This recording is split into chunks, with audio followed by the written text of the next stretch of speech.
นี่แรงโค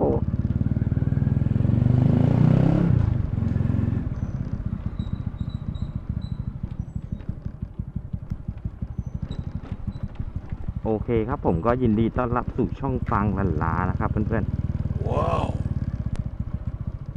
ดูทางบ้านผมเนี่ย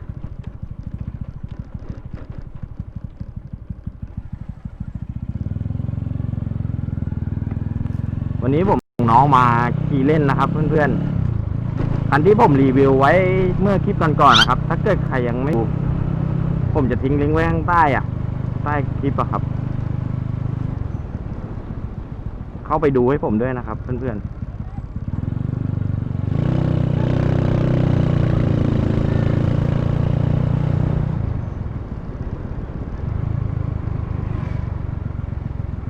ฝากกดไลค์กดแชร์ให้ผมด้วยนะครับถนนมันก็เพิ่งทำได้เสร็จแล้วเลยไม่ได้ยินตามไม่รู้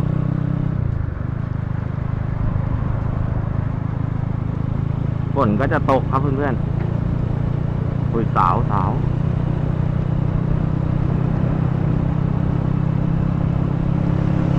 ว้าว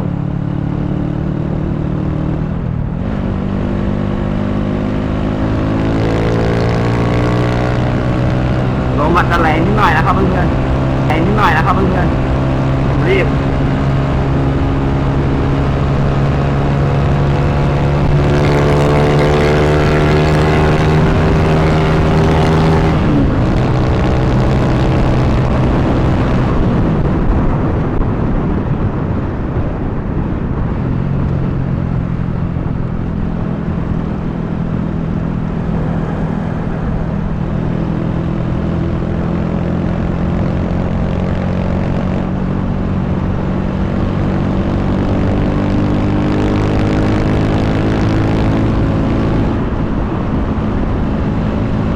เยอะมากกว่าเช้า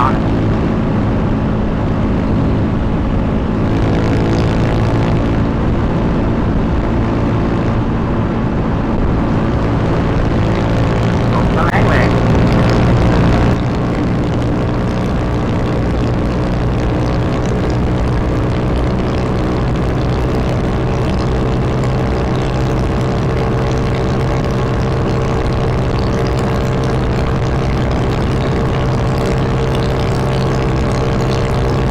เอาเลยครับเพื่อนๆไม่ว่าบางที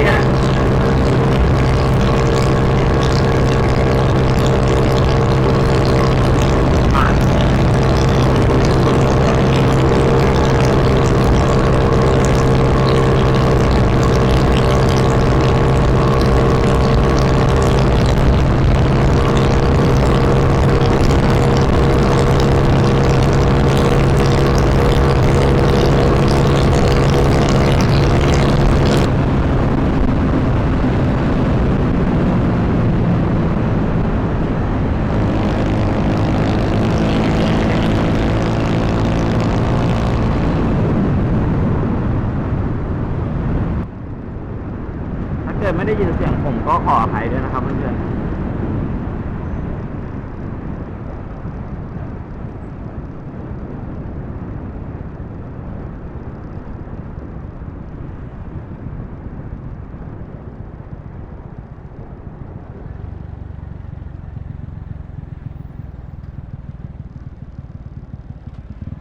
เดี๋ยว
านต้องขับเรื่อยๆหน่อยรถมันเยอะครับเพื่อนๆอันตรายเดี๋ยวผมพาไปดูโค้งที่ผมเมื่อก่อนผมรถล้มอ่ะโค้งแบบน่ากลัวมากมันหักศอกเลยครับ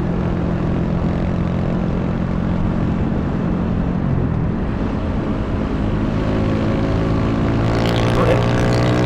ผมไม่ได้ดูแล้วมีต้องมาไหมนะ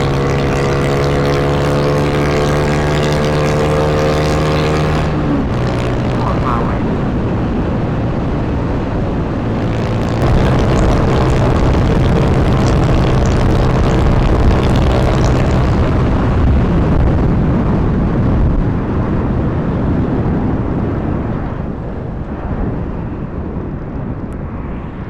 โอ้ย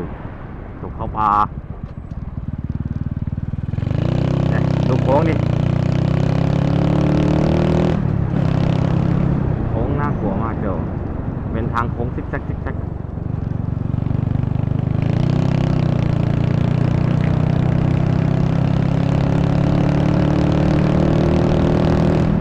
ถ้าเกิดไม่กดล้มนี่ผมตี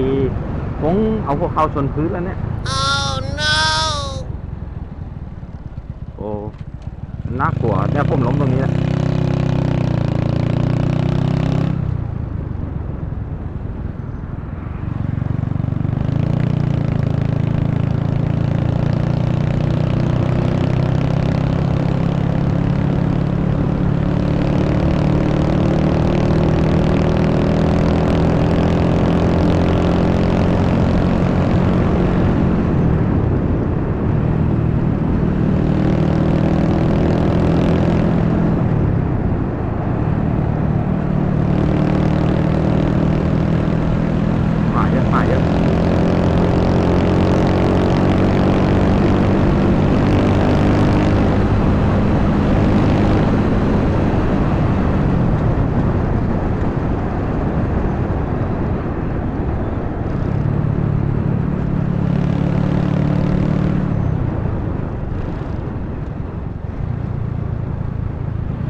เคครับคลิปก็ประมาณนี้แหละครับเพื่อนถ้าเกิดใครชอบก็ฝากกดไลค์กดแชร์กดติดตามให้กับช่องฟางลันล้าด้วยครับ